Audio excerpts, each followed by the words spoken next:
The idea of attacking market leaders is, I think, important to understand, and there's really two approaches to doing this with a hybrid, which I would call a transitional approach.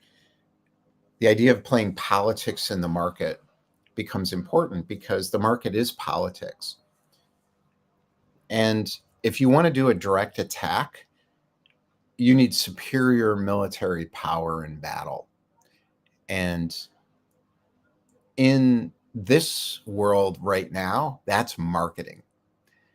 If you're going to do a direct attack, if I'm going to do a direct attack in my marketplace as a nobody, as somebody that's not there yet, the people who are there are not going to roll over and give me a seat at the insider table.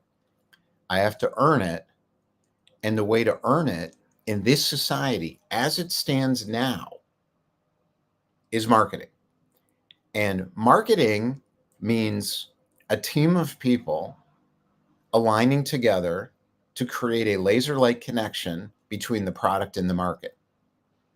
Marketing means being able to get visible, having people understand the value of the product, whatever that is. It doesn't matter what it is. Software, services, coaching, it's all the same, and product in terms of the process. And being able to create an environment of preference where there is a feeling of, I know what this is now, I like it, and I trust this.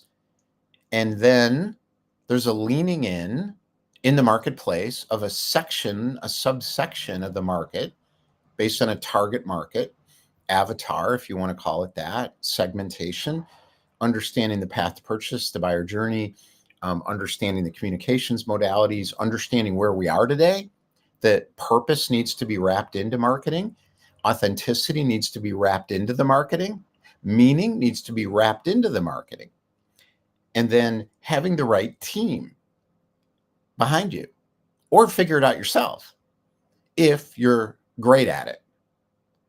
It's a way to do it. And that is direct attack. Superior military power in battle.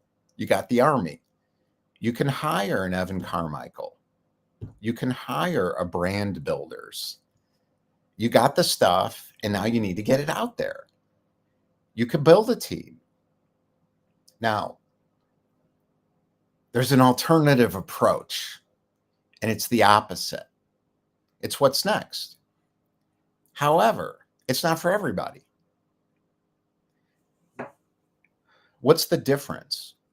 How do you decide when to mount a frontal attack on the marketplace versus taking on this alternative approach?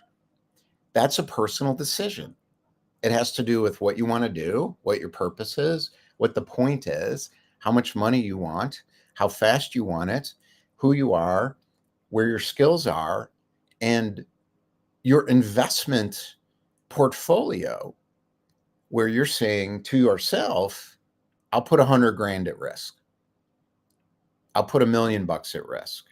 I can put 2 grand a month at risk, or I can put nothing at risk. And I got to figure it out myself. Those are the choices when it comes to marketing. Who knows how to do it? The same characters that have been doing it for a long time. It appears to start with Russell Brunson. And then there's many variations and branches off of Russell Brunson. Now there's content variations of Dan Coe or Justin Welsh, people like this. Solo businesses, business of one, where you do 2, 3, 4, $5 million at a 90-something% profit margin. It's possible. And then there's the approach of like Rory, AJ, I think it's AJ Vaden, brand builders. And that's the social media influencer strategy. That's bringing out your authenticity as an original voice into the marketplace. That's an Alex Hormozy who was able to hire and could afford to Evan Carmichael and others like him. And obviously, Alex had a lot to do with it too, because he's got the skills to do this. The natural ability of Sam Ovens and Alex Hormozy and Russell Brunson to make money. Tony Robbins. Tony Robbins is one of the world's greatest marketers. Why? Because he partners with Russell Brunson. These people know what they're doing. It's very, very hard. I've been in the marketing industry my entire career.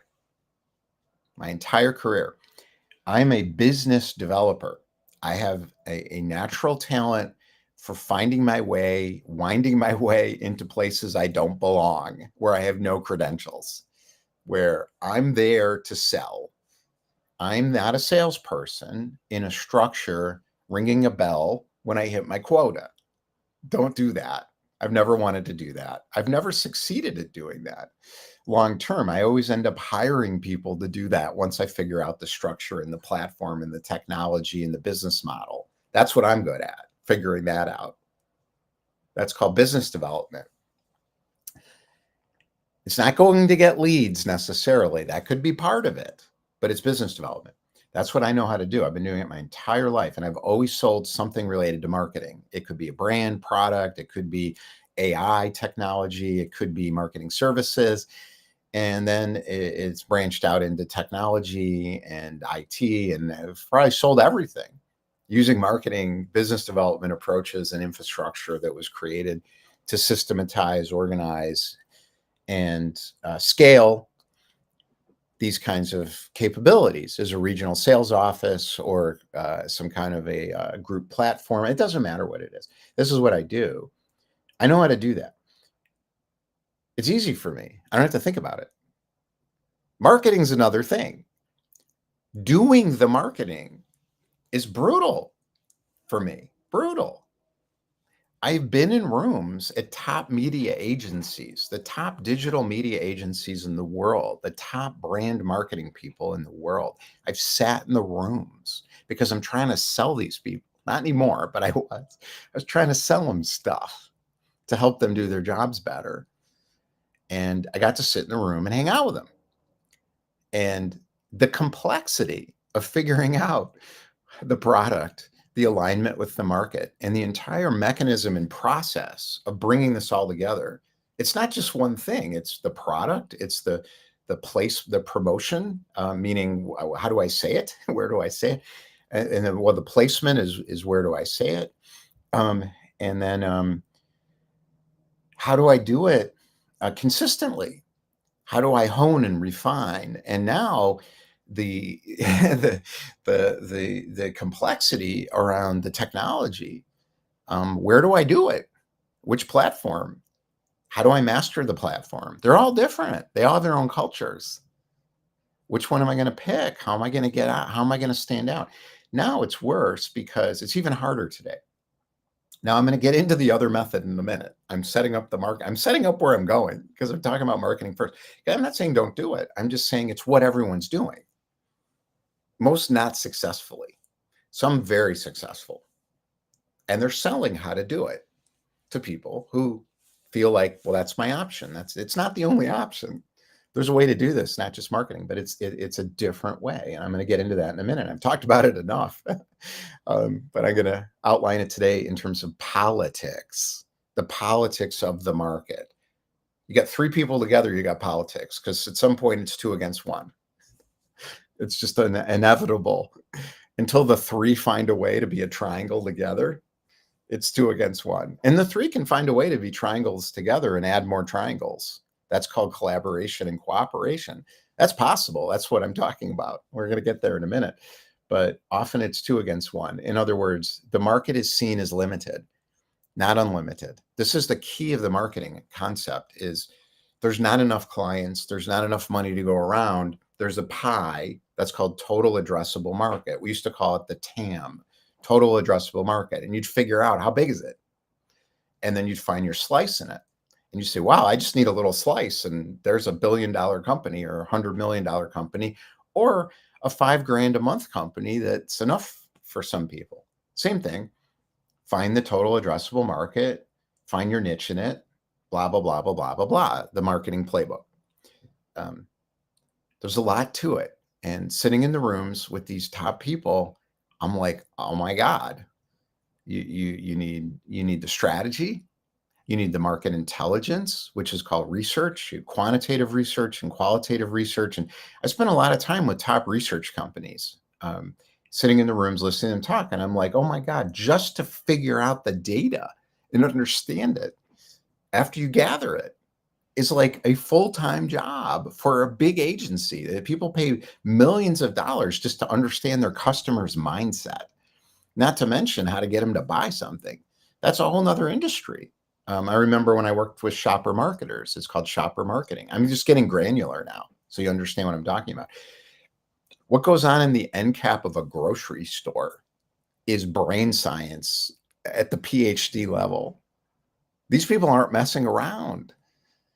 You want to get into Walmart or Sam's Club or Target or any of these places, you don't put something because you're paying to be there. You're buying the real estate. You're partnering with that retailer. You're going to move product. Somebody's going to sit there and watch people buy. They're going to look at the colors. They're going to use heat mapping. I mean, on website.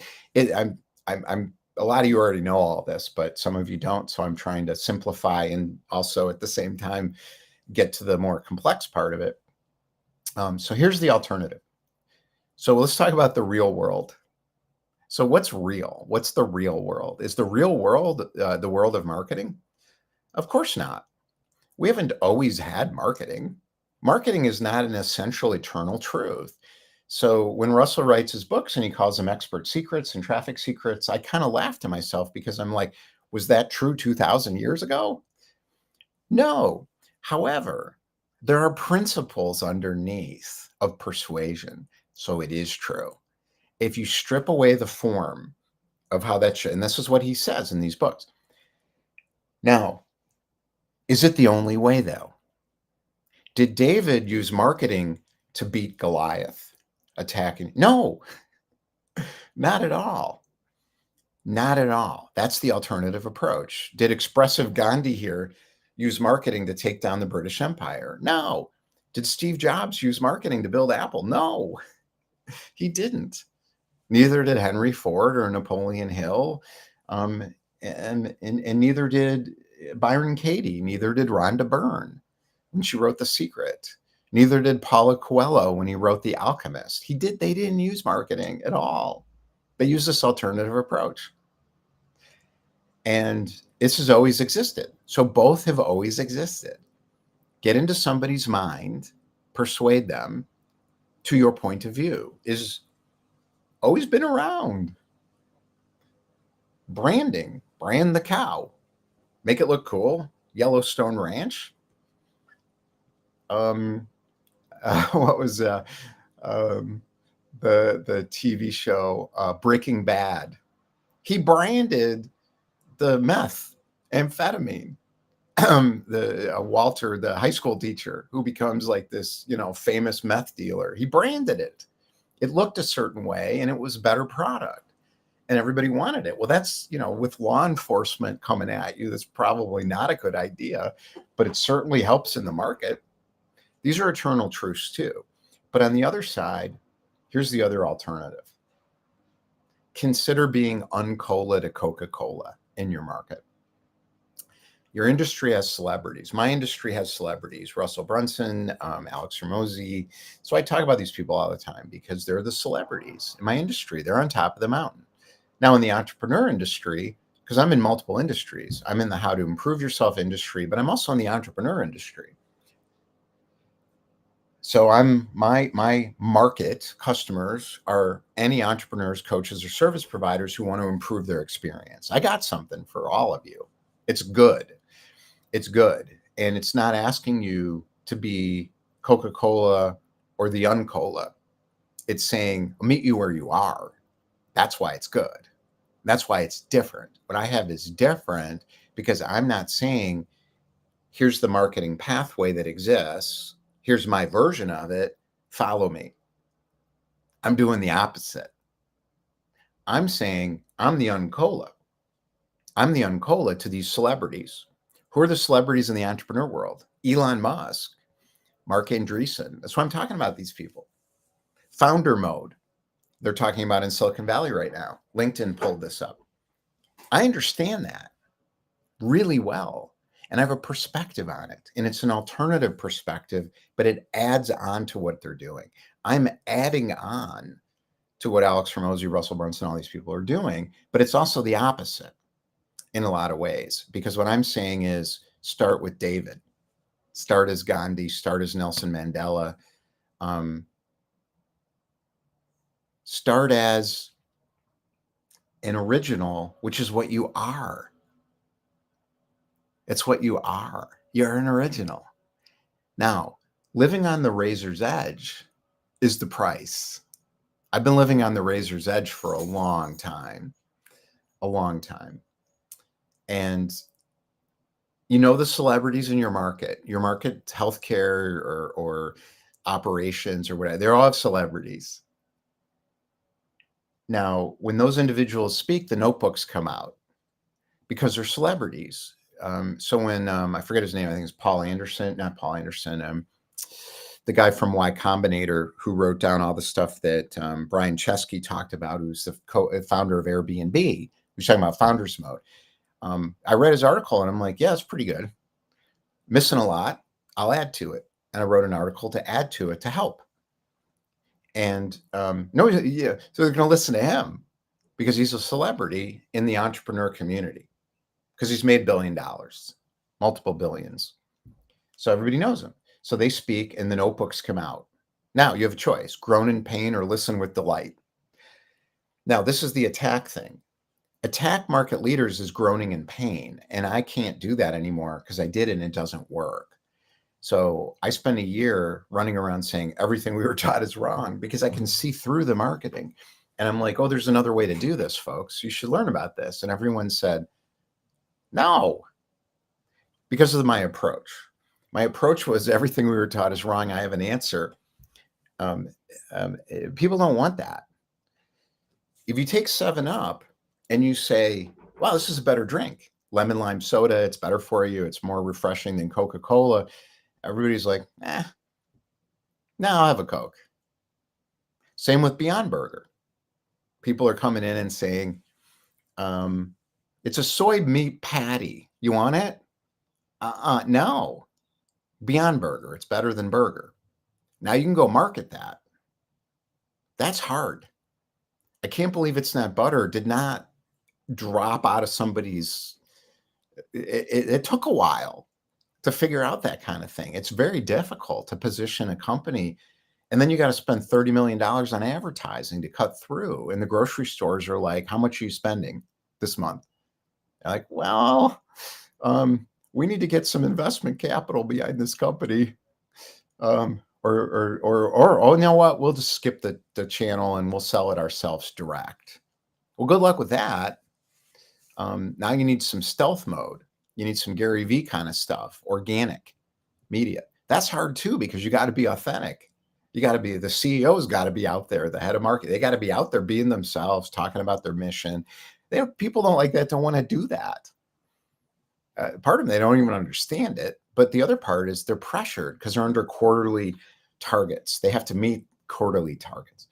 Okay, so groan in pain, listen to delight. I was groaning in pain. Now I'm listening with delight. So my foil are the celebrities. That's why I'm talking about them. So I get known in relation to them. Now, this is the problem. So your foil are the celebrities now famous for being famous. You know, the warmed over TV dinner coming out of the box is yesterday's news. Many will agree. I see Russell Brunson and Tony Robbins as yesterday's news. Now, are they good people?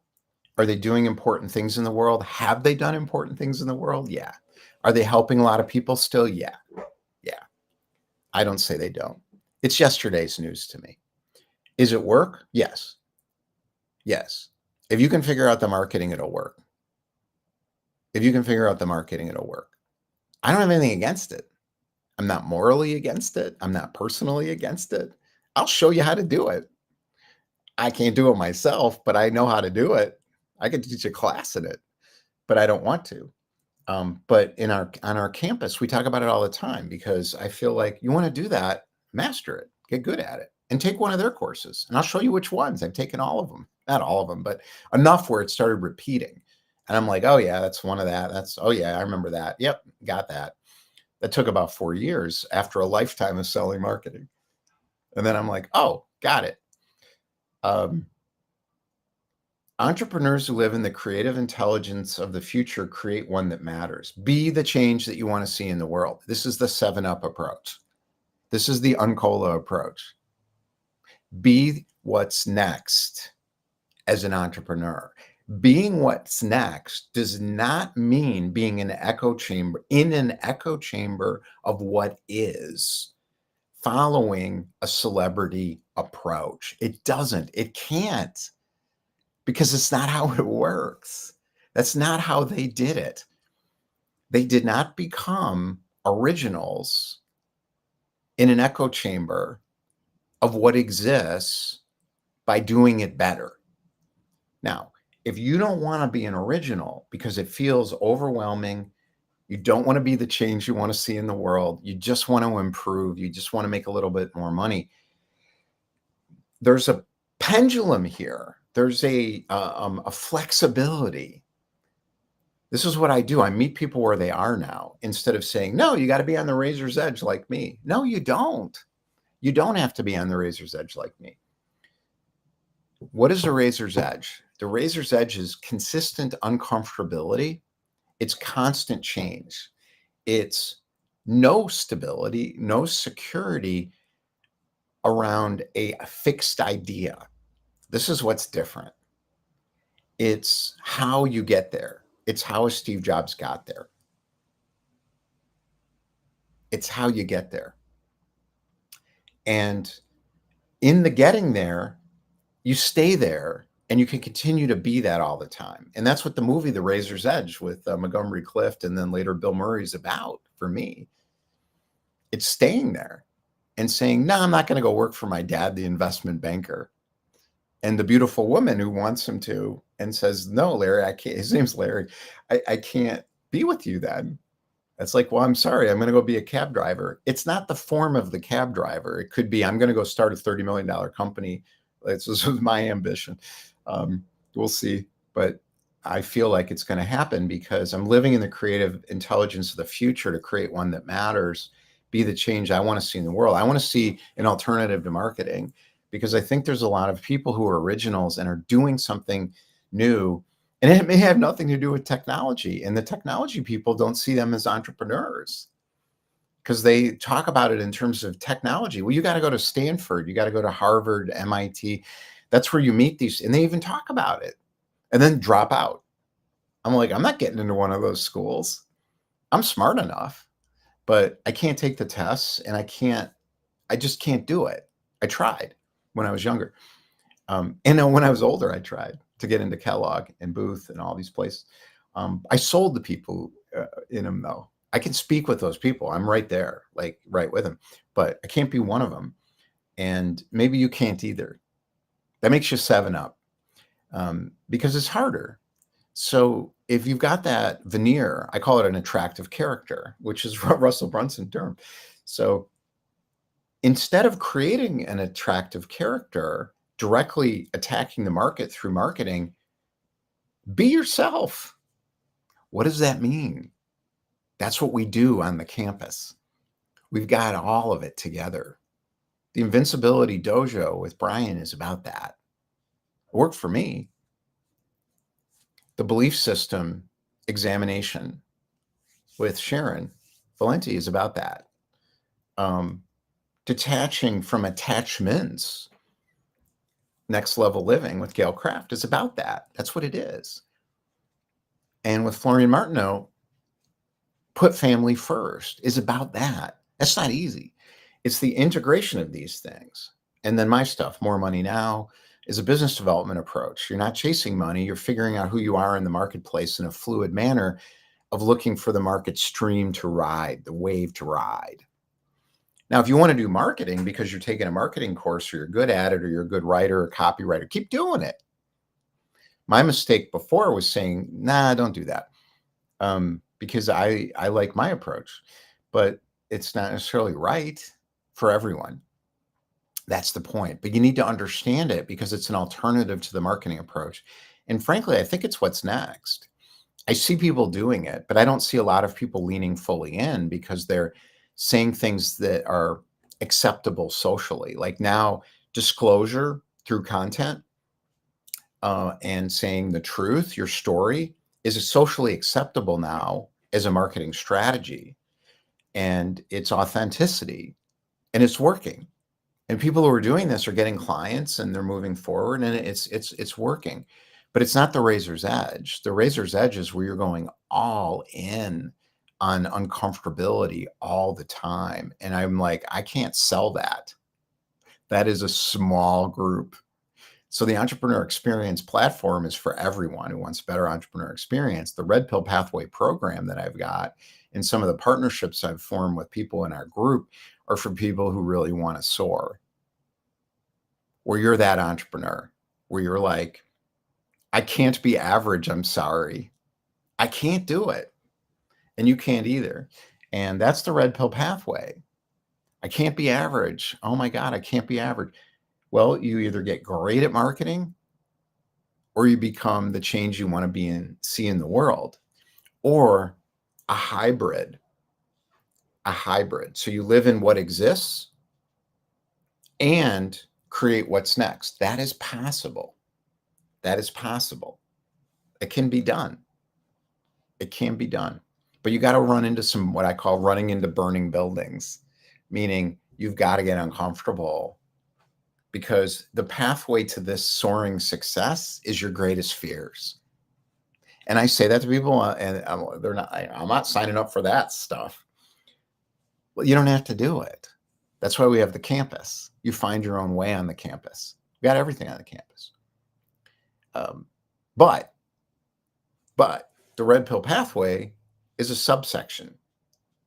I estimate the total addressable market is everyone in the world, let's say, and who's an entrepreneur, and then subsection it down to the top 4% of people who are going to do something original and say, well, there's something here that is important and it's crushing me because I got to do it. I got to do it. I got to do it. I got to do it. That's my customer for Red Pill Pathway. Entrepreneur experience is everybody. It's a broad market. It's a mass market. However, it's the opposite, the 7-Up to the Coca-Cola of the market celebrities. So it's discordant because I'm not using persuasion marketing. I'm just talking. I'm sharing from truth, living on the razor's edge and moving forward. And whatever I say is what I believe in that moment. And then I look back sometimes and I'm like, yeah, that was right then. Now it's evolved. So how do you avoid a direct attack, make it clear where you stand, and ignore industry conventions while remaining hyper aware of market politics? That's time in the hole. So awareness, time is I got to get to know myself. And that's the inner stuff you create from inside. Not in the market. You create now. I'm talking about the road less traveled. Now I'm talking about the Red Pill Pathway stuff. So entrepreneur experience, do it however you want. There's lots of ways. We'll help you. Awareness inside of what am I supposed to do here is part of this. Avoiding a direct attack, make it clear where you stand, is you're not a foil of attacking the marketplace leaders by saying what they're doing is wrong and what's next is better and you're what's next. That doesn't work. I don't think it's ever worked unless you have force. If you're a dictator, you can do it. A Stalin or a Mao or a Fidel Castro. And I'm not exaggerating. That's the model. You force people to behave, to listen to you. You could do that in business. You can come up from the side flank with a big thing, with an army that you've convinced to follow you. You put up a new flag and you put it in the ground and you say, screw those marketers. That doesn't work for me. That's not who I am. I don't want to do that. So how do you avoid a direct attack? Make it clear where you stand. Hopefully I'm demonstrating this. I think I am. And ignore industry conventions. I'm ignoring them. I'm aware of them. I know a lot about them. If I didn't know anything, I would have no right to speak. But I've done it. And then remain hyper aware of market politics, which right now